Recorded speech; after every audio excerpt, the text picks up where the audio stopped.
Nos vamos a esta hora para continuar con el tema no exactamente de la demanda de nulidad o la acción de nulidad o medio de control de nulidad que enfrenta a comerciantes con residentes de estas zonas de mixtura. Vamos a tratar el tema o seguir tratando el tema de la importancia de la convivencia pacífica, de la reconciliación, de la paz. Osvaldo Plata, decano de la Facultad de Ciencias y Educación del Politécnico Colombiano Jaime Isaza Cadí. Bienvenido a Clickracia, el poder de la información, un clic, la democracia en información, formación para la democracia. Bienvenido. Roger, buenos días para usted y para todas las personas que nos están escuchando y viendo en este momento en este medio de comunicación. Gracias. Yo no sé a qué horas entraría usted ahí a esperar que terminara la entrevista anterior y yo no sé si alcanzó a ver o a escuchar algo, pero hay un conflicto. Tratamos un conflicto aquí, pero el conflicto persiste. El conflicto que debe empezar con algo que decía Stanislao Zuleta. El conflicto tiene que existir. El conflicto no desaparece, pero el conflicto se tiene que enfrentar con altura, con la capacidad de enfrentarlo para que precisamente de ahí resulte algo positivo. Como los disensos en nuestra democracia.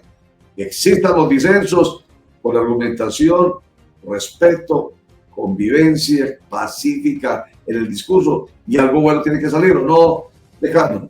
Sí, Roger, precisamente estaba escuchando la conversación entre las dos personas que me antecedieron y lo que se evidenció evidentemente que hay una confrontación ideológica, unas posturas, cada uno defiende un conjunto de creencias, unos intereses, pero el cierre de la conversación fue bastante significativo, llamativo por el hecho de que más allá de las diferencias ideológicas, el respeto mutuo fue evidente entre las dos personas que me antecedieron.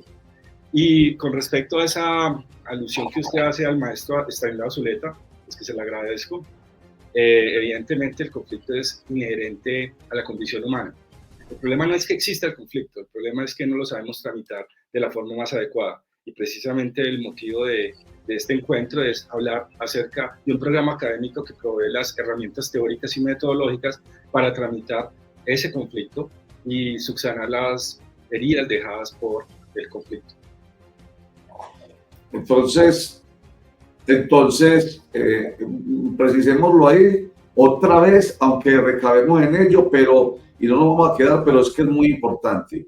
La gente piensa que es que las cosas, como por arte de birlibirloque, se solucionan, o que todo tiene que ser de un color, del color que yo quiero. No. Hay gente que quiere un color oscurito y el otro más clarito. Hay gente que quiere rumbear por la noche y hay comerciantes que necesitan que la rumba se extienda en la noche, pero también hay residentes que quieren dormir por la noche. Eso es un conflicto, pero hay posibilidades de llegar a un acuerdo, ¿cierto? Que satisfaga a las partes. Exactamente. Hay un filósofo norteamericano, quizás uno de los más importantes del siglo XX y en el conjunto general de la historia de la filosofía, que se llama John Rawls. En una obra del 93 justamente refiere que las sociedades contemporáneas están caracterizadas por una fragmentación cosmovisiva, que no existe la posibilidad de un encuentro armónico en torno a una creencia, una religión, una doctrina comprensiva de lo bueno. Esa coexistencia o esa cohabitación de estos grupos o estas doctrinas comprensivas de lo bueno tiene que perseguir un propósito y es la convivencia a instancias del pluralismo razonable. Consiste básicamente en más allá de nuestras diferencias, tengamos la capacidad de tramitarlas en el escenario de lo público y encontrar puntos de encuentro entre toda esa pluralidad de visiones del mundo. Yo creo que lo que necesita Colombia, creo que los últimos acontecimientos ponen de manifiesto esto de una forma un poco dramática. Lo que ponen de manifiesto es la necesidad de que la sociedad, las organizaciones, todos los estamentos de Colombia, organizaciones políticas, partidos y las mismas instituciones del Estado, hagan una suerte de pacto por tramitar el conflicto en los cauces estipulados por la democracia. Ese es el propósito fundamental de esta obra que le mencionaba, pero ante todo es el espíritu que persigue el programa que le vengo a presentar. Sí, señor. Y presentémoslo de una vez, que por eso lo llama harto la atención, porque aquí permanentemente estamos tratando estos temas y siempre buscando salidas, a ver quién propone, quién dice yo ayudo a que la convivencia sea realmente pacífica en un país tan conflictivo como el nuestro, como todos, pero es que el nuestro, pues, digamos que lo es mucho. Entonces, ahí es cuando nos llama tanto la atención este programa de posgrado que realizan en conjunto la institución universitaria digital de Antioquia y el Politécnico colombiano Jaime Sasa Cadavid, a través de su Facultad de Ciencias de Educación que orienta a nuestro invitado Osvaldo Plata. Bueno, Roger, muchísimas gracias. Lo primero que hay que decir es que este tema de la construcción de paz es un tema teórico, se viene trabajando desde los ámbitos académicos desde hace muchísimo tiempo con ocasión de conflictos armados que han tenido lugar en el siglo XX y por supuesto en el siglo XXI, desde instancias no gubernamentales, tanques de pensamiento y por supuesto grupos de investigación. Nosotros hemos querido desde hace mucho tiempo traspasar la barrera de la investigación erudita, es decir, queremos hacer algo por la sociedad que esté representado, materializado no solamente en artículos, en investigaciones, en libros, en eventos estrictamente académicos que tienen un público bastante específico y, si se quiere, reducido en comparación con el conjunto general de la sociedad. Eso lo hemos hecho. Cuando hace 3, 4 años, creo que 3, justamente el rector Alexander Osorio, en conjunto con el rector Jason de la Rosa, comenzaron a trabajar de la mano, pensaron en la posibilidad de concebir un conjunto de estrategias que contribuyeran a la paz social, a la construcción de paz en los territorios. Cada uno tiene un enfoque específico, la digital tiene toda su oferta académica en el ámbito virtual, el Politécnico tiene presencia en Medellín, en Río Negro, en Urabá, y desde mi facultad también estamos incursionando en el ámbito virtual. Pero aquella ocasión, en esas primeras conversaciones, lo que hablábamos era acerca de la necesidad de que nuestra oferta académica fuera más allá del otorgamiento de títulos y que contribuyera de manera decisiva a la transformación social de los territorios, camino de la construcción de paz y de ciudadanía. Y fue allí cuando nuestras investigaciones confluyeron en este posgrado, en la idea de este posgrado, un posgrado que se denomina Construcción de Paz y Reconciliación, aunque se suele asociar como un partido, con una corriente ideológica, la construcción de paz es algo que concierne al proyecto de Colombia como nación, como Estado.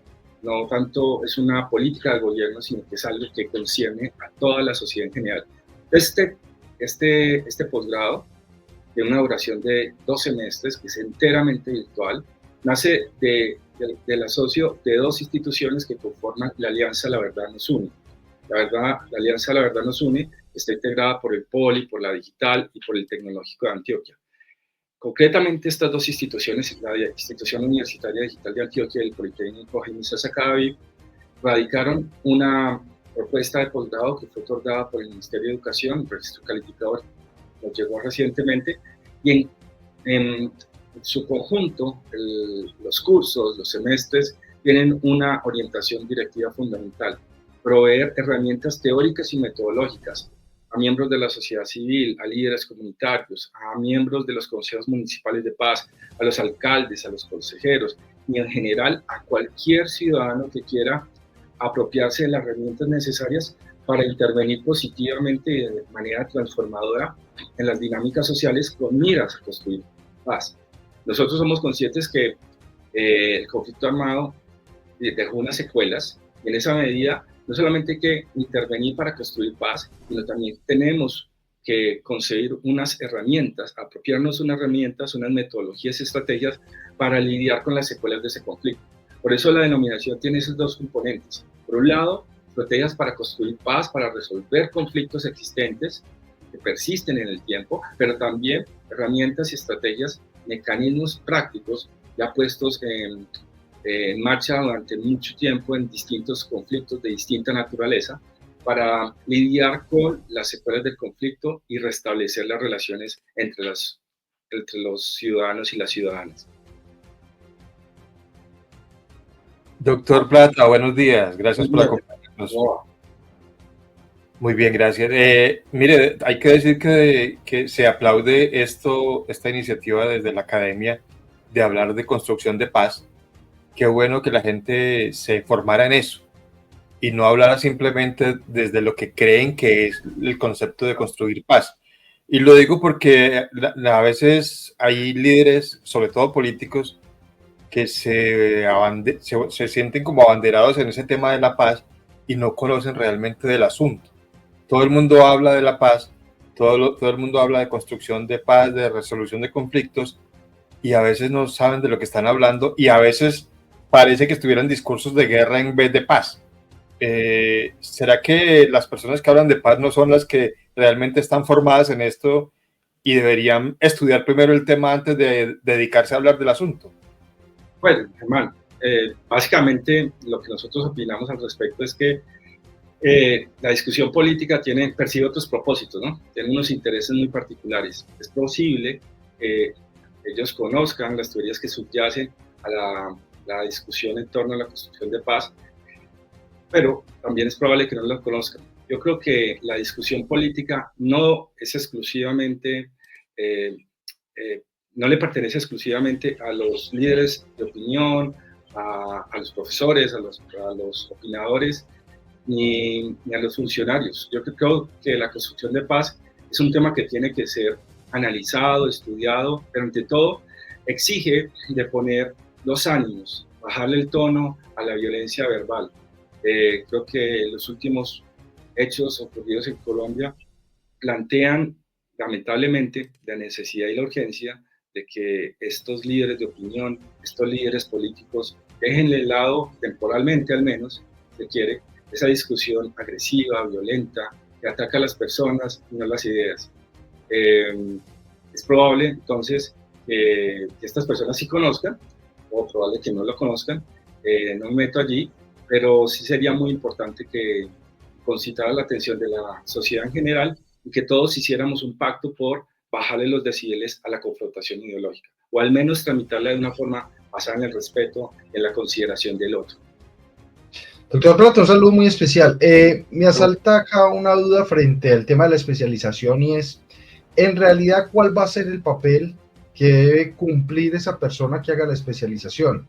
Porque usted dice que está abierto para cualquier persona, o sea, un arquitecto puede entrar a la especialización, me imagino, que ustedes hoy están promocionando con el objetivo de la construcción de paz y reconciliación, ¿cierto? Sí. Un enfermero, si quiere, una enfermera puede entrar a la especialización, es decir, está abierto, no tiene que tener como un rumbo específico. Yo quiero aportar a la paz, quiero hacer la especialización y desde lo que aprenda y estudie, pues aportar a esa construcción de paz. ¿Cuál debe ser ese rol de esa persona que estudie esta especialización, doctor Plata, frente a lo que debe hacer en la sociedad? ¿Cómo lo puede aplicar? Porque, bueno, yo lo estudio, pero entrar a negociar con la FARC, pues va a ser muy difícil, o entrar a negociar con el Clan del Golfo es muy difícil, pero sí puedo construir paz desde mi entorno, desde mi comuna, desde mi barrio, desde mi punto de vista laboral, porque es que en los trabajos también se generan tensiones y conflictos. La construcción de paz no solamente tiene que estar enfocada a disminuir la guerra y la violencia que vive el país, también hay entornos a los que podemos aportar. Entonces, sí quiero que me explique un poco esa persona que estudie la especialización, cómo puede hacer ese aporte a esa construcción de paz y a esa construcción, como ustedes lo han llamado, de la reconciliación. Oscar, yo creo que la respuesta viene determinada por su misma pregunta.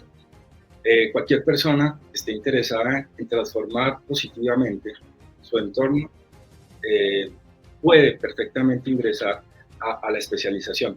Digamos que en un primer nivel, la especialización está pensada para funcionarios que inciden en las políticas públicas, que las diseñan, que las implementan, alcaldes, concejales, diputados, líderes sociales, miembros de los consejos municipales de paz, profesores que tienen que implementar la cátedra de paz. Ese es un primer nivel. Y creo que eso los potenciaría como profesionales en el interior de la institución en la que trabajan o en la organización en la que trabajan. Pero yo estoy de acuerdo con usted que cualquier persona puede ingresar a la especialización, puede hacer acopio de las herramientas que allí se le van a proveer y posteriormente puede ponerlas al servicio de ese entorno comunitario en el que trabaja. ya sea en la sala de cirugía, ya sea en el colegio, ya sea en el banco, en el colegio. Digamos que el conflicto, como le decía al principio a Roger, es inherente a la condición humana y solemos minusvalorar el hecho de que los conflictos son naturales, son necesarios, pero que exigen cierta metodología para ser resueltos.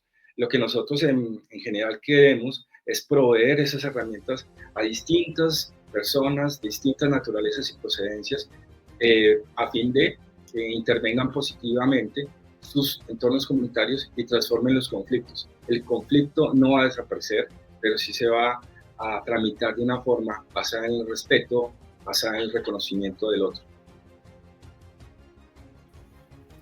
Profesor Osvaldo, buen día, cordial saludo. ¿Cómo va? Yo quisiera que usted me hiciera un análisis de el aporte de la academia a la actual crisis en comparación con el aporte que le hizo, por ejemplo, la academia a la crisis que vivió el país producto de la violencia generalizada de los años 90. ¿No cree que ha estado más ausente en esta crisis que en la que se presentó en la década de los 90? Bueno, Javier, yo pensaría que los ámbitos de injerencia de la academia difieren de aquella época a esta. Yo veo a mis colegas, a los grupos de investigación fuertemente interesados en las problemáticas nacionales. Quizás la visibilidad de los discursos, de los trabajos, de las actividades que realizamos en los ámbitos académicos, en los claustros universitarios, no tengan la repercusión que en ese entonces se tenía por parte de las estructuras mediáticas. Lo que sí puedo decir es que, a diferencia de aquel entonces donde había una corriente intelectual que de forma peyorativa se le llama violentólogos, violentología, se llamaba a todas estas personas que se ocupaban de escudriñar los orígenes y las condiciones del conflicto armado, identificando con actores, dinámicas, lógicas de funcionamiento. Ha habido como un viraje hacia la búsqueda de estrategias efectivas para superar ese conflicto y más aún para restablecer las relaciones que se rompieron en el fragor del conflicto. Esa medida pensaría que la academia está comprometida, está sintonizada con la búsqueda de una solución o de un camino que nos lleve hacia la paz. Porque fíjense ustedes que el concepto de construcción de paz pone de manifiesto que es como un telos, es como un horizonte directivo que orienta la acción. No es algo que se concrete merced a la firma de un acuerdo o el silencio de los conflictos. La paz es algo que se va construyendo, que se va alimentando, que no necesariamente es un proceso lineal, puede haber retrocesos, pero en todo caso no es algo que de forma instantánea se concrete. Yo creo que también hay que, nuestra responsabilidad como académicos es transmitirle a la sociedad que esta idea según la cual el conflicto armado cesa una vez los intervinientes en el conflicto firman un acuerdo o dejan las armas. No, la paz es más y es fundamentalmente otra cosa. Es un conglomerado. Profesor, sí, señor. Pero yo estoy de acuerdo con usted, pero lo que digo yo es que hoy los opinadores, los generadores de opinión son influencers y son los mismos partidarios políticos que lo que hacen es exacerbar los ánimos. Sí. Y de pronto los estudiosos, los académicos están como en una especie de retaguardia. Sí. Y no se dejan visibilizar lo suficiente como para que nos den esa claridad de la que usted habla. Sí. Ya entiendo el fenómeno que usted refiere. Sí, lamentablemente, es una opinión muy personal, el debate político se ve agitado por estos influencers, por estos youtubers, que haciendo uso efectivamente de la libertad de opinión, presentan una realidad tergiversada, presentan una realidad falseada o la presentan de manera no tan rigurosa. Ese es un espacio en el que algunos académicos participan, han querido incursionar, pero no es el caso pues, de nosotros. Quizás lo que faltaría es que nosotros tuviésemos también una incidencia mediática que elevara un poco el debate, o al menos que le proveyera a ese debate rigor metodológico, solidez epistemológica, pero estoy de acuerdo con usted, el debate político colombiano ha mermado en calidad, y eso en buena medida tiene que ver con el hecho de que es un debate que se da en unos formatos donde el rigor no es la característica fundamental. Yo siempre he escuchado cuando se habla de los temas que parten de la academia, de la universidad, he escuchado siempre de un trípode, aunque debería ser un hexágono, porque son muchos los actores de nuestra sociedad los que deben participar en lograr, por ejemplo, la paz. Pero ya he oído mucho de la universidad, el Estado y la empresa, para que juntos se coordine el propósito que sea. En este caso, para hablar del propósito de paz, me voy a referir también al sector privado, al empresarial, que juega un papel muy importante. O sea, la paz no es solamente del Estado. Bueno, ojo que Estado somos todos, ¿cierto? Cuando hablamos de Estado no estamos hablando del gobierno. Una cosa es el gobierno, otra cosa es el Estado. El Estado somos todos. Entonces, una cosa es el gobierno, conversando con los grupos armados al margen de la ley, la academia haciendo su aporte, en fin. Es que, ¿a qué quiero llegar? Es que ayer conocimos una carta de la Intergremial de Antioquia. Aquí está, carta abierta a gremios del país e instituciones privadas sobre la participación en debates de precandidatos presidenciales, en la que están pidiendo que se vete a un precandidato a la presidencia de la República. Él es Daniel Quintero Calle, que nadie puede negar que Daniel Quintero Calle, pues, digamos, generó en sus ataques mucho malestar en el sector empresarial nuestro. Entonces, viene el Intergremial a pedirle a sus 36 o 35, 36 gremios que están haciendo parte del Intergremial, que es un descaro, que es un despropósito, que es un dolor, que es una decepción, que es un asombro, en fin, toda clase de carta uno. Yo ya estoy, mejor dicho, calificando, más allá de lo que dice la misma carta, pero la carta dice todo eso, que a su bancaria haya invitado al precandidato Daniel Quintero Calle. ¿A qué nos lleva esto, decano? A que, hombre, la paz parte también de ahí. Estamos hablando de democracia, y en democracia hay pluralismo. El pluralismo tiene que ser aceptado, tiene que ser tenido en cuenta para que precisamente la democracia nuestra no coge. Estamos hablando de debido proceso. El hecho de que Daniel Quintero Calle esté imputado, que es lo que dice la carta, imputado por presunción de acto corrupto. Esa presunción nos lleva a nuestra Constitución Política de Colombia, que habla precisamente de principio, presunción de inocencia, derecho fundamental, derecho al debido proceso, derecho a la defensa, derecho al buen nombre, en fin. La Constitución Política nuestra es definitivamente como una Biblia, y es sabia. Si realmente los empresarios quieren participar en política como lo están haciendo a través de esta carta, pues deberían tener en la mano la Constitución Política de Colombia. Entonces, toda esta introducción larga, porque yo no sé si usted conocía la carta y el contexto, y yo sé que muchos de nuestros internautas inteligentes no, me lleva a que vuelvo y digo, la trate en profundidad para preguntarle a usted, ¿es necesario en ese trípode que el empresario, que el sector privado definitivamente trabaje de manera activa por la convivencia pacífica, que parte precisamente de tener en cuenta la Constitución con todos sus principios y derechos y valores? ¿Sí o no, decano?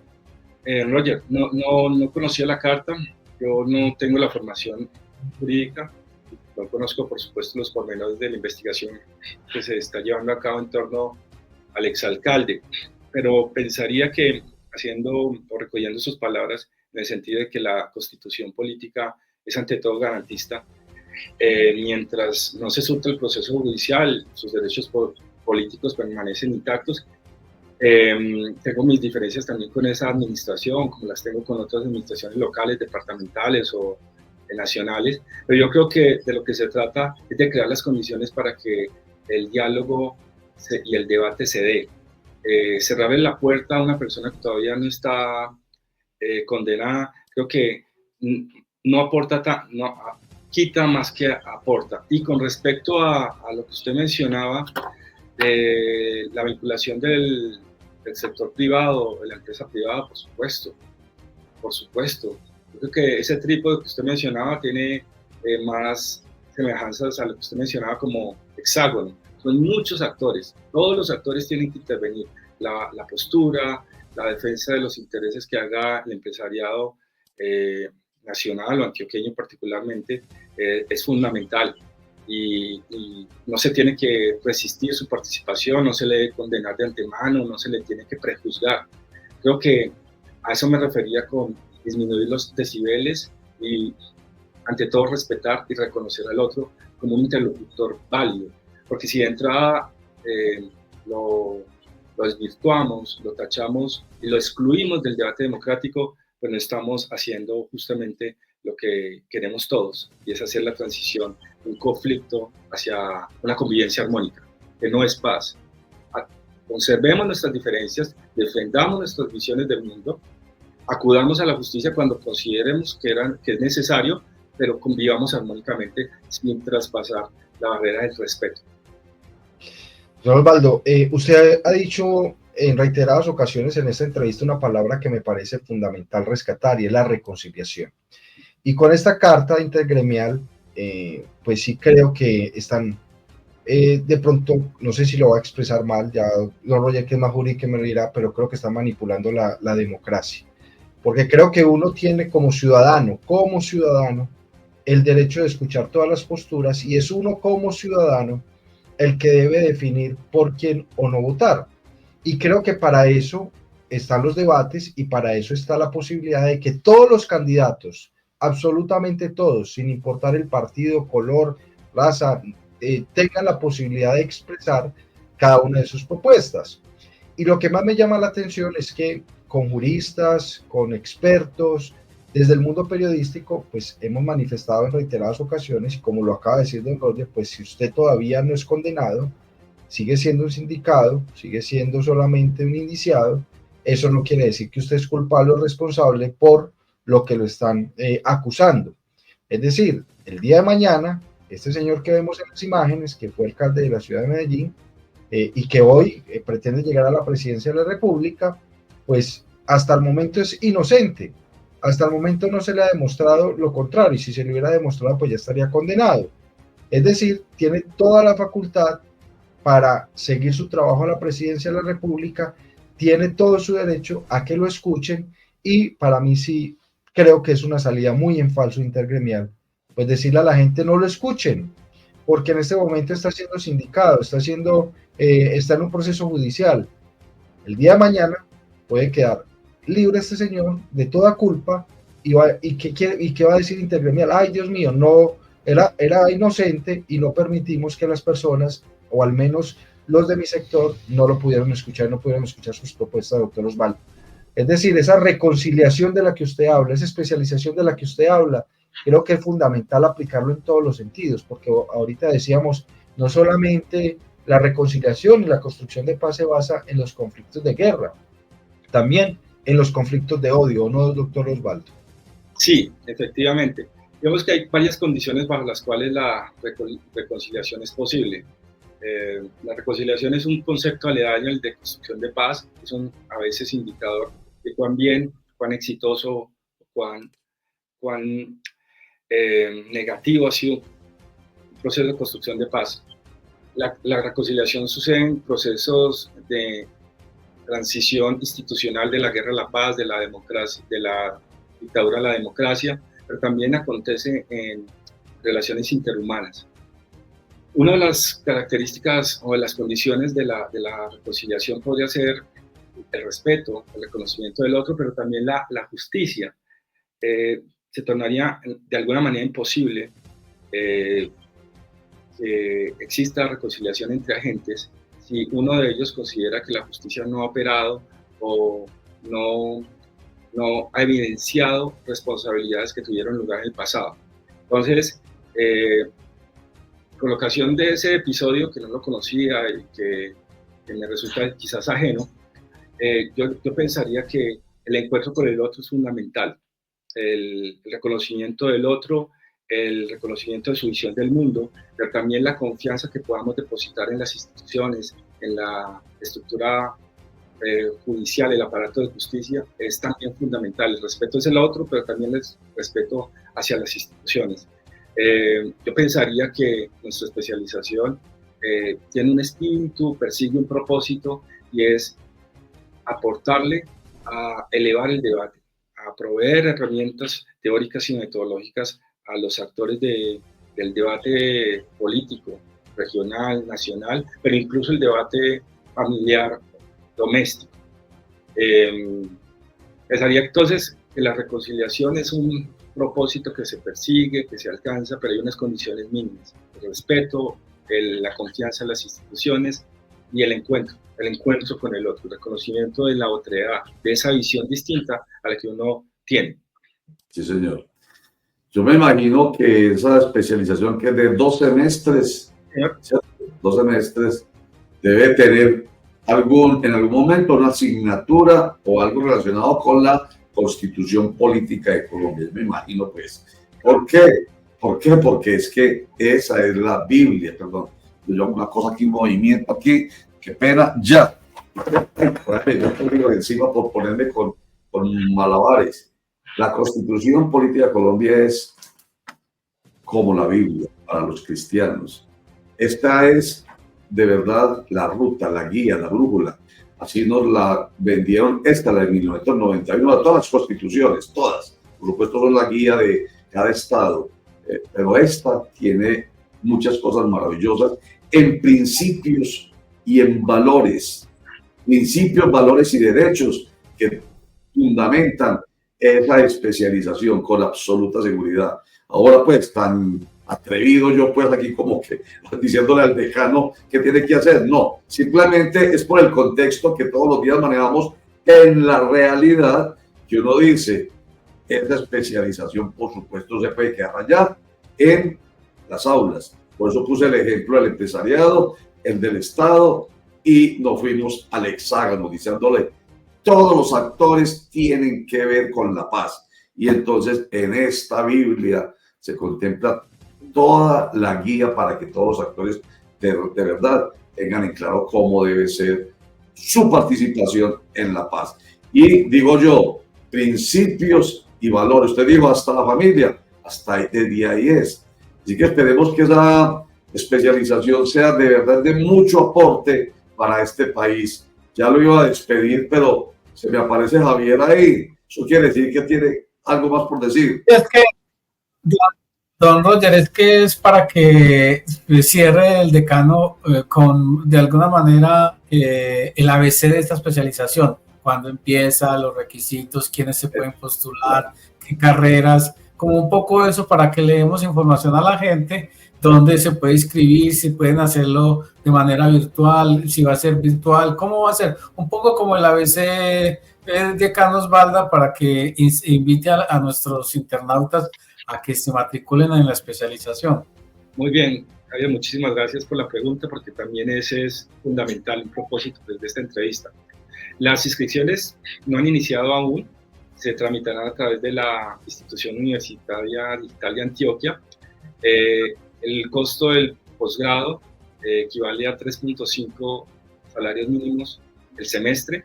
Se da una duración de 2 semestres y es enteramente virtual.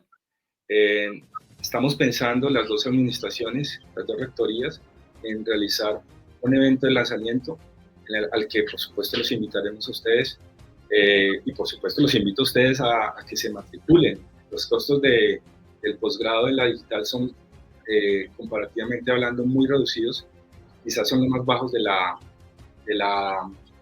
ámbito local, público, y esa es la razón por la cual se tramita todo el proceso de inscripción y matrícula a través de de la digital. Nuestro interés no es ganar dinero, estos posgrados nunca dan ganancias, por así decirlo. Nuestro interés es llegar a la mayor cantidad de gente para que transformemos entre todos positivamente los entornos comunitarios.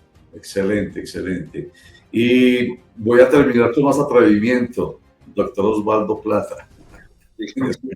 No, porque como es que esto hace parte de nuestro ADN, hablar todos los días de cómo aportarle a que esta sociedad viva más segura, más tranquila, pero sobre todo en paz.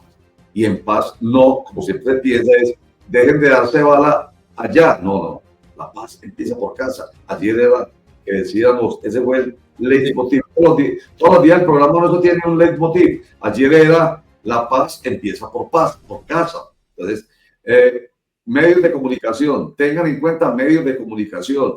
Los medios de comunicación son absolutamente importantes, ya que las redes sociales, pues lamentablemente por ahí corre lo que a la gente le dé la gana de decir. Los medios de comunicación, por lo menos los que tienen control, porque las redes son incontrolables realmente, deberían tener en claro esto. Así que piensen en eso, hasta porque no becar a alguien de un medio que se me ocurra, elcanal.com. No, pero en serio, piensen en medios de comunicación. ¿Cómo vinculan a los medios de comunicación para que esto realmente se fortalezca también desde ahí? Porque es que nosotros, ¿sabe? Que somos legitimadores, pero a veces nosotros no sabemos, incluso que tenemos la obligación de manejar el discurso como debe ser. Nosotros somos incendiarios, lamentablemente. Tenemos que aprender todos también de paz y convivencia. Oye, le transmitiré a los rectores esa propuesta. Si estábamos pensando en unas becas, vamos a ver cómo lo hacemos y lo tramitamos. De todas maneras, yo le agradezco muchísimo por este espacio, a los compañeros por sus preguntas y bueno, bienvenidos a la especialización. Muchas gracias, mucha suerte y nos encanta. La aplaudimos desde acá, desde Clickracia. Escuchen el eslogan. Clickracia, el poder de la información a un clic. La democracia en la información, formación para la democracia. Y usted apoya eso con esta entrevista. Muchas gracias, mucha suerte. Hasta luego, feliz día. Feliz día, Osvaldo Plata, decano de la facultad, esta facultad que está orientando esta especialización en paz y convivencia. Esto es construcción de paz y reconciliación, Germán. Yo insisto en lo que le decía al señor Osvaldo Plata, que qué bueno que se tomen estas iniciativas y que ahí quepa todo el mundo, periodistas, de otras profesiones y sobre todo los dirigentes políticos deberían especializarse en hablar de temas de paz, porque yo creo que eso es lo que nos hace falta. Con este tema de la búsqueda de la paz llevamos ¿cuántos años? Toda la vida. Toda la vida y no hemos logrado la paz. Esa frase de cajón que utilizábamos antes los periodistas, la tan anhelada paz para terminar una nota, pero es cierto, es anhelada porque la anhelamos y parece que no llegará nunca porque estamos empeñados en continuar esa espiral de violencia, lamentablemente. Pero yo quería volver sobre el tema que planteaba Oscar Mario, si lo vamos a... Sí, bueno. Espérense, enseguida volvamos al tema, pero enseguida, porque esto que estamos conversando acá, como decimos nosotros, es para construir una mejor sociedad. Esta conversación que acabamos de tener con Osvaldo Plata, que a manera de colofón, si se quiere, engancha con la que teníamos con Ramiro Albeiro Sánchez y con el señor Iván Darío Pasos, a propósito de ese conflicto entre comerciantes de la vida nocturna y la comunidad. La paz tiene que ser materializada porque es un anhelo. Suena cliché, pero seguimos anhelando la paz, pero ya la paz no tiene que ver con la guerrilla y los paramilitares únicamente. Tiene que ver con nosotros. El Estado somos nosotros. Allá en nuestro hogar tiene que empezar la paz.